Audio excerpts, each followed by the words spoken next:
morning, students. Today we will study human capital formation part 2, remaining topics of human capital formation. In this topic, in this chapter, we have discussed human capital, difference between human capital and physical capital, what are the sources of human capital formation. Now we will study relationship between human capital and human growth, and relationship between human capital and human development, and we also discuss what are the problem facing in human capital formation in India. Okay, next, what are the difference between human capital and human development? There is the two things. First is human capital and second is human development. Human capital, we also know human capital is a means to an end.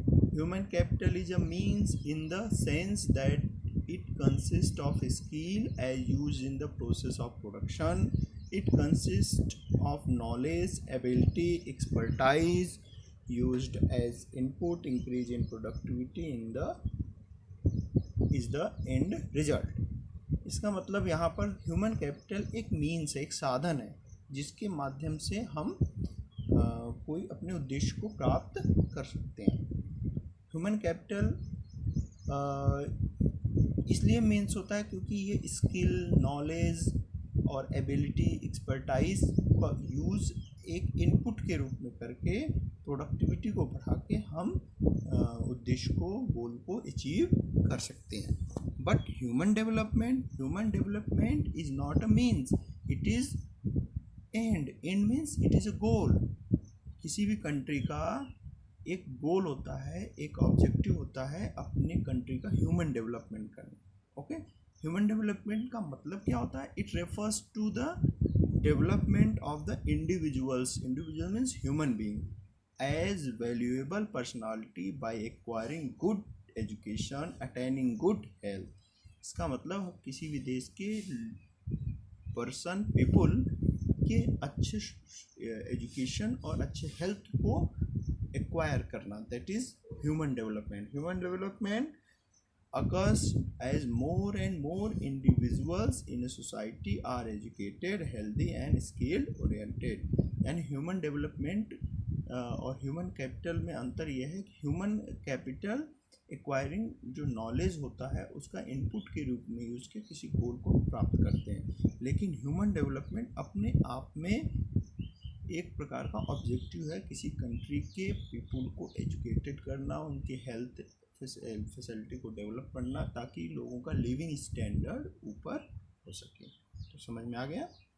Next, role of human capital formation और human capital formation and economic growth. यानी इस topic को इस तरह समझेंगे कि human capital formation यानी जो प्रोसेस होता है जिसमें नॉलेज, स्किल एक्वायर किया जाता है, और इकोनॉमिक ग्रोथ, किसी कंट्री का जीडीपी जो ग्रोथ है उनके बीच क्या रिलेशनशिप है, कैसे human capital formation economic growth को अफेक्ट करता है और कैसे economic growth human capital formation को अफेक्ट करता है. तो following observation highlight how capital formation contribute the process of growth and development of a country. Here are the four main key points.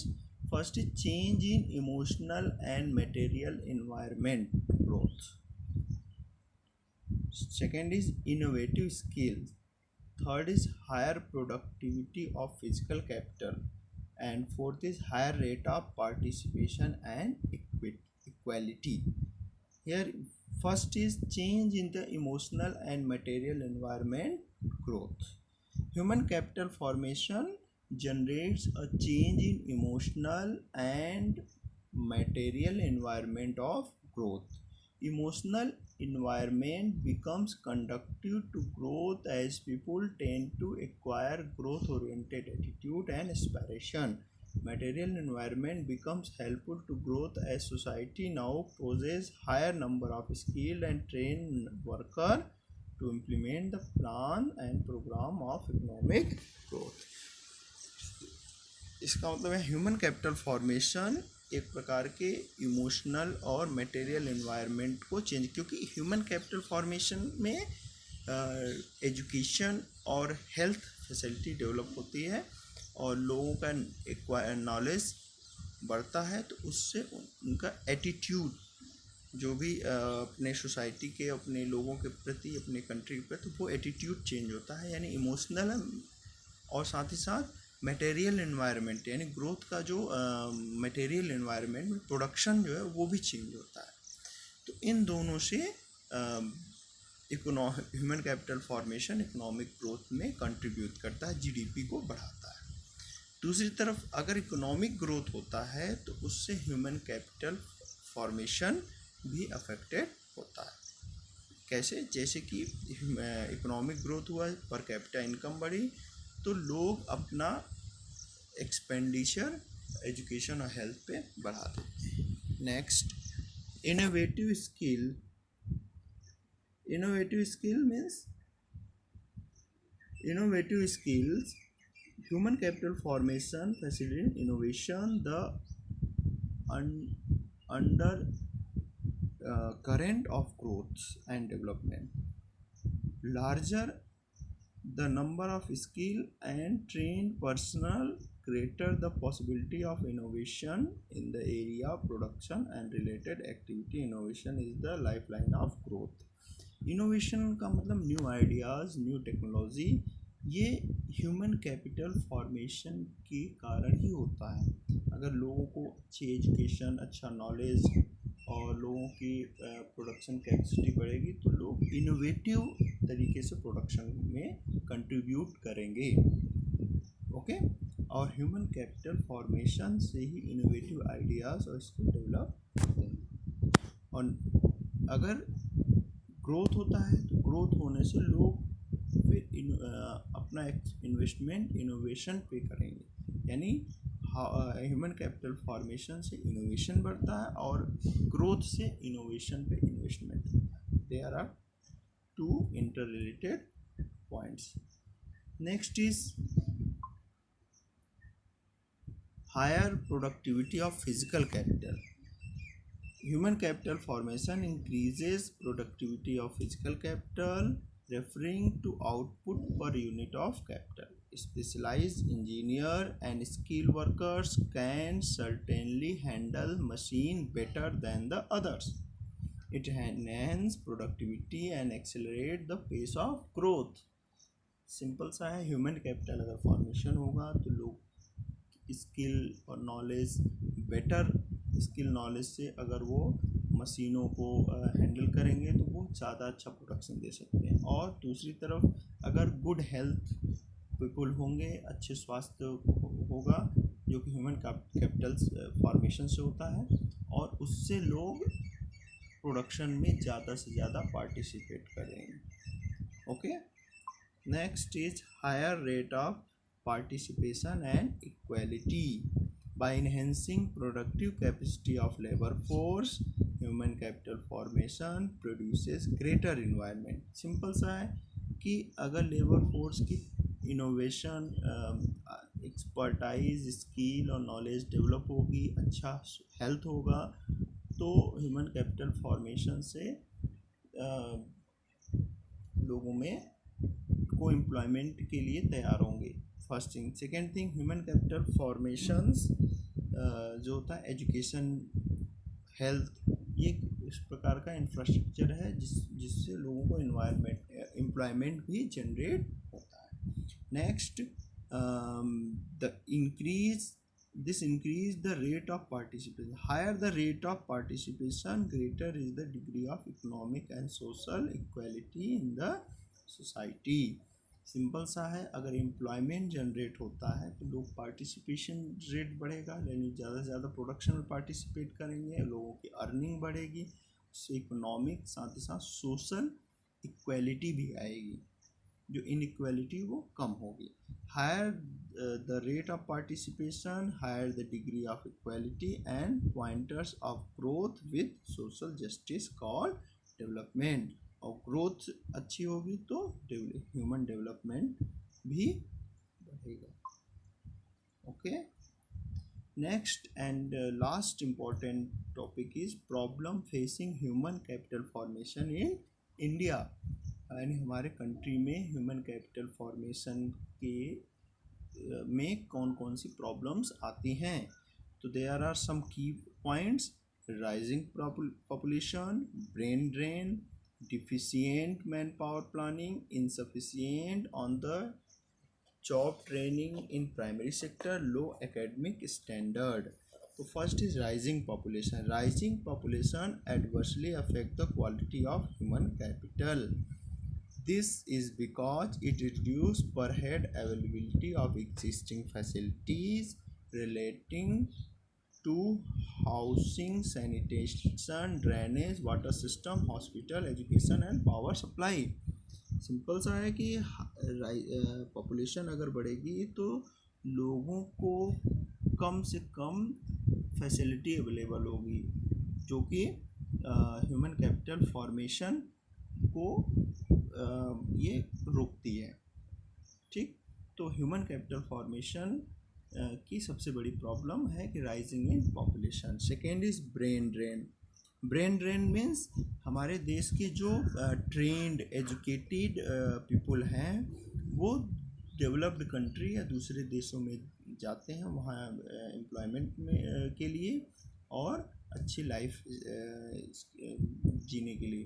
तो ब्रेन ड्रेन से ये actually brain drain migration का एक part है और ये इसके होने से जो अच्छे लोग होते हैं educated, skilled, expertise engineer, scientist, workers जो एक्सपर्टाइज होते हैं वही लोग एक कंट्री को छोड़ के दूसरी कंट्री में चले जाते हैं. और ये ह्यूमन कैपिटल फॉर्मेशन का बहुत ज़्यादा लूज पॉइंट है क्योंकि ये प्रॉब्लम है. क्योंकि ह्यूमन कैपिटल फॉर्मेशन जो कि एक्सपर्टाइज और एजुकेटेड पर्सन जो हमारे कंट्री में इन्वेस्टमेंट हुआ और उनको डेवलप किया गया वो हमारे कंट्री के ग्रोथ में पार्टिसिपेट न करके दूसरे देशों में जाते हैं. तो यही लोग अगर हमारे देश के दूसरे लोगों को ट्रेंड और एजुकेटेड एक्सपर्टाइज करते तो हमारा ह्यूमन कैपिटल फॉर्मेशन और तेज़ी से बढ़ता.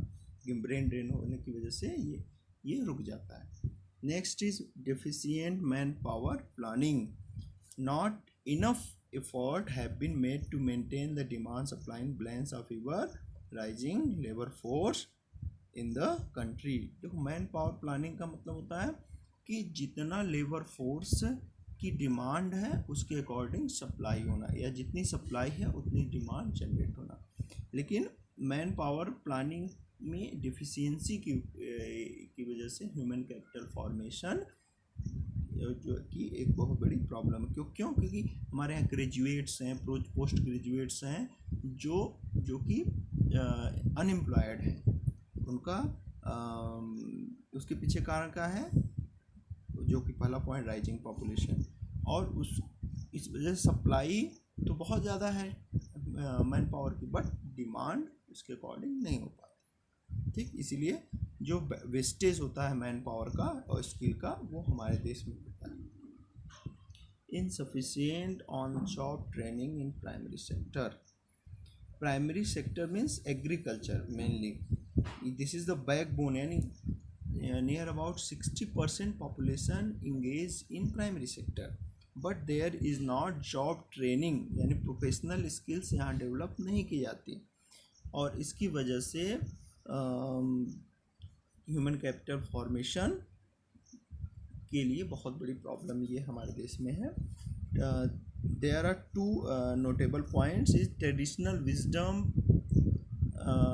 Used in primary sector and there that is on job training program are highly scanned. मतलब यहाँ एंड इसकी वजह से ह्यूमन कैपिटल फॉर्मेशन की बहुत ज़्यादा कमी प्राइमरी सेक्टर में देखी जाती है. ठीक है, ये हो गया. अब आता है लो एकेडमिक स्टैंडर्ड. लो एकेडमिक स्टैंडर्ड मीन्स लोग हायर एजुकेशन तो ले रहे हैं, ग्रेजुएट हो रहे हैं, पोस्ट ग्रेजुएट हो रहे हैं बट उनके पास स्किल नहीं है स्किल की कमी होती है, एक्सपर्टाइज की कमी होती है, प्रैक्टिकल नॉलेज की कमी होती है, प्रोफेशनल के रूप में नहीं डेवलप हो पाते हैं। इसकी वजह से ह्यूमन कैपिटल फॉर्मेशन जो कि एक्वायरिंग नॉलेज स्किल होता है वो एकेडमिक होने के बाद भी उनका एकेडमिक स्टैंडर्ड बिलो होता है। इस वजह से हमारे देश में ढेर सारी प्रॉब्लम ह्यूमन कैपिटल फॉर्मेशन में देखी जाती है।